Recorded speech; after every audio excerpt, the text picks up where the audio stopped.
In the first part, we looked at several legends that Muhammad incorporated into the Quran. If you haven't watched the video yet, then watch it now. Now in this video, we will take a look at a Gentile legend in the Quran in Surah 18, a story of Alexander the Great. Let's read from the Quran first. And when Moses said to his servant, I will not cease traveling until I reach the junction of the two seas, or continue for a long period. But when they reached the junction between them, they forgot their fish, and it took its course into the sea, slipping away.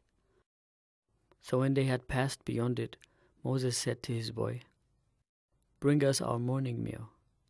We have certainly suffered in this journey much fatigue. He said, Did you see when we retired to the rock? Indeed, I forgot there the fish, and none made me forget it except Satan. That I should mention. And it took its course into the sea amazingly. Moses said, That is what we were seeking. So they returned following their footprints. Let's note several things here. Firstly, Moses is with a boy. The destination is the spot where the two big waters come together. Secondly, the fish is forgotten. Thirdly, the fish goes into the big water. Fourthly, Moses wants breakfast. Fifthly, Moses learns that the fish disappeared.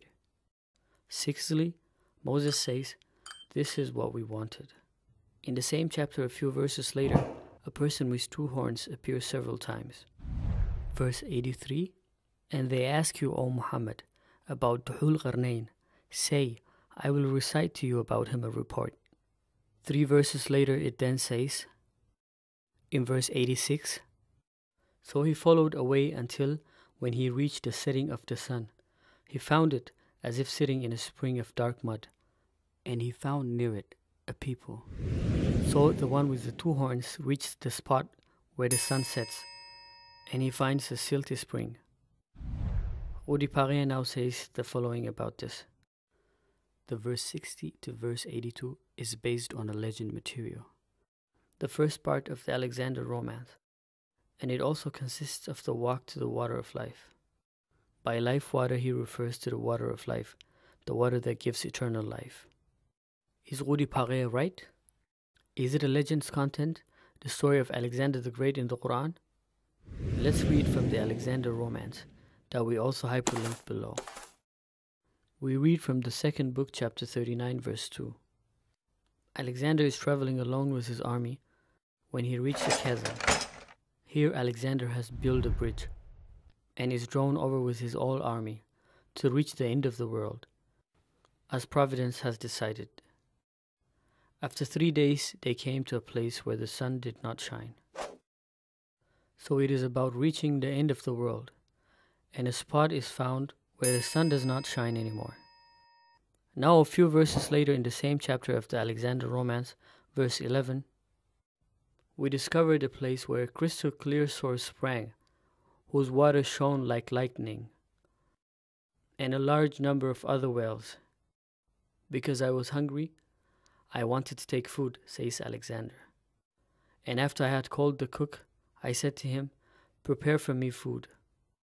But no sooner he had dipped it into the water, it took back life and escaped the hand of the cook.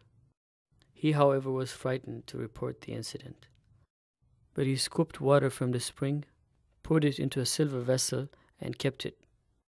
For the place had many rich resources, and we all drank from the waters.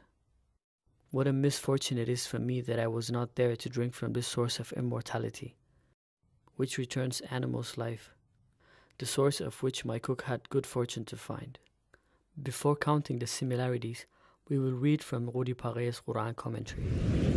The fellow Moses describes as a servant or a boy corresponds to the cook in the Alexander romance. The place where the two seas come together, mentioned as the goal of the journey, corresponds to the place where the life spring is to be searched for in the legend. In other passages too, the Quran talks about two seas or big waters. The one consists of fresh water, the other of salt water. Before that he says, Strange is that Moses is called hero of the first part and not Alexander, even though he, Alexander, plays the leading role in a later passage within this same surah. Thus, Rudi Paré says that In Surah 18, the story of Alexander the Great can be found. Only that here, Muhammad changed Alexander with Moses in the beginning.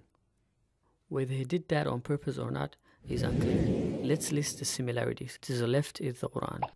In the Quran, Moses and the servant have the goal to find the spot where the two big waters flow together. Alexander and the cook are searching for the water of life.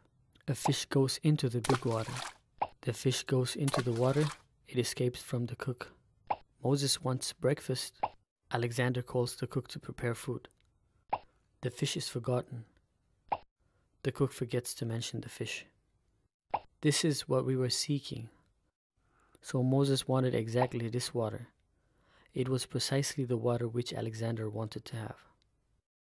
What do you think? There are several parallels. Do you think this is Alexander the Great? By the way, Alexander says of himself that God let horns grow on his head. So Rudi Paré believes that Muhammad used the Alexander romance here, even if Muhammad changed quite a few things.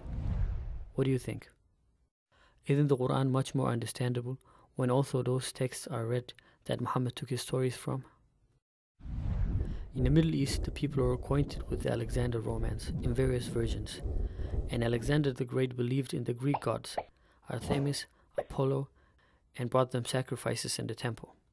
Some Muslims believe nonetheless that Alexander was the prophet of God, for example because, according to the Quran, he spoke the following words. He, Alexander, said, "As for one who wrongs, we will punish him.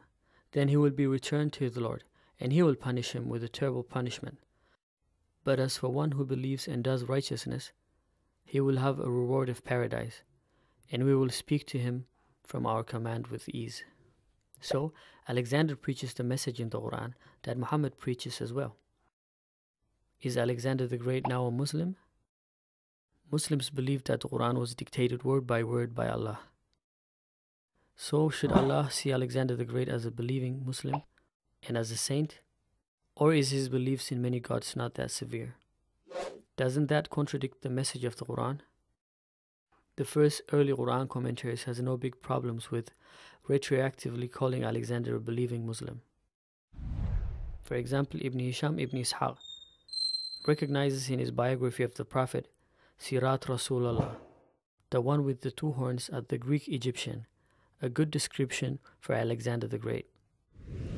But the more known the Alexander romance became, the more opposition arose. Today many Muslims resist against the one with the two horns in Surah 18 being Alexander the Great, because from many discoveries it is known that Alexander the Great believed in many gods. They say, how can a prophet of Islam be an idolater? A contradiction within the Quran. No, that must have been somebody else. But their arguments against Alexander are weak.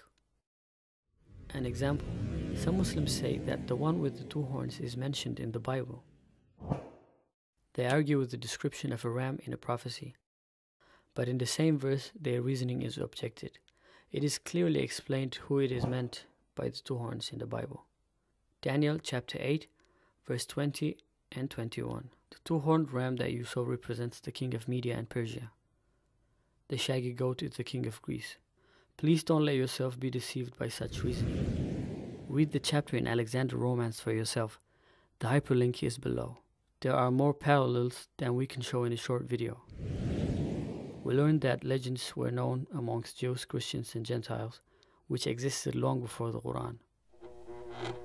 Muhammad heard these legends and we told them slightly changed. The following will happen now in the comments area.